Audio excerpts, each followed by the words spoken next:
ఈరోజు వీడియోలో క్యారెట్ హల్వా ఎలా చేయాలో చూద్దాం. దీనికోసం ఒక నాన్ స్టిక్ ప్యాన్లో 2 టేబుల్ స్పూన్స్ గీ వేసుకొని కరిగిస్తున్నాను అనమాట.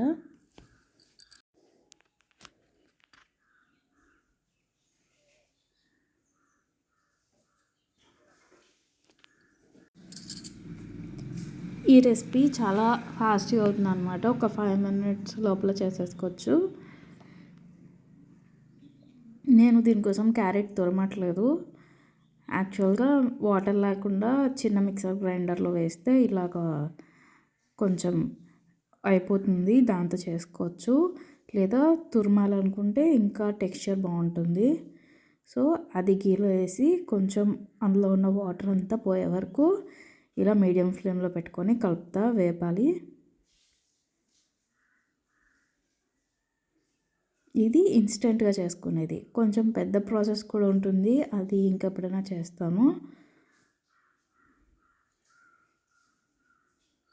ఒక 2 to 3 minutes అయ్యేటప్పటికి దీనిలో ఉన్న వాటర్ అంతా పోయి ఇగోండి చూడండి ఇలా పొడి పొడిగా అవుతుంది.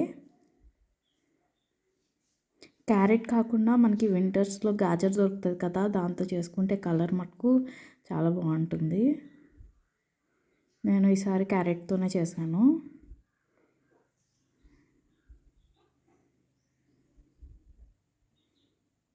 చూసారా వాటర్ అంతా పోయింది, మనం ఏమీ యాడ్ చేయలేదు. జస్ట్ గీ వేసి తర్వాత మన క్యారెట్ వేసి ఇలాగ వాటర్ పోయేంత వరకు ఉంచాము. నెక్స్ట్ ఇందులో మనం సరిపడా షుగర్ వేసుకోవాలి. ఎంత క్వాంటిటీ క్యారెట్ తురుము తీసుకుంటే అంత షుగర్ వేసుకోవాలి. అన్నీ ఈక్వల్ పోర్షన్స్ అనమాట. 1 కప్ క్యారెట్ వేసుకుంటే 1 కప్ షుగర్ పడుతుంది. అది గ్రైండ్ చేసిన తర్వాత మనం కొలుచుకోవాలన్నమాట. ఆ కొలతను బట్టి సేమ్ నాకు 1 కప్కి 1 కప్ షుగర్ మాత్రమే వేసాను, సరిపోతుంది. ఇలాంటి స్వీట్స్లో బాగా ఎక్కువ షుగర్ ఉన్నా సరే తినలేమన్నమాట. అప్పుడు క్యారెట్ ఫ్లేవర్ మొత్తం పోతుంది. అలా కాకుండా ఉండాలంటే సరిగ్గా సరిపోయినంత వేసుకోవాలి.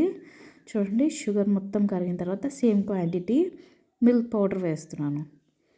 ఇది ఎందుకు వేస్తున్నానంటే ఒక మంచి టెక్స్చర్ వస్తుంది. కోవా ఫీల్ ఉంటుంది కదా, లేదా ప్లెయిన్ కోవా ఉంటుంది కదా, అదైనా వేసుకోవచ్చు. కలాకండ్ అయినా వేసుకోవచ్చు, లేదంటే ఇలా మిల్క్ పౌడర్ అయినా వేసుకోవచ్చు. ఒకసారి ఇలా ట్రై చేయండి, మంచి మిల్క్ టెక్స్చర్ వస్తుంది. ఇంకా వాటర్ ఏమీ యాడ్ చేయక్కర్లేదు, జస్ట్ అది మన మిల్క్ పౌడర్ కలిసినంత వరకు బాగా కలుపుకోవాలన్నమాట.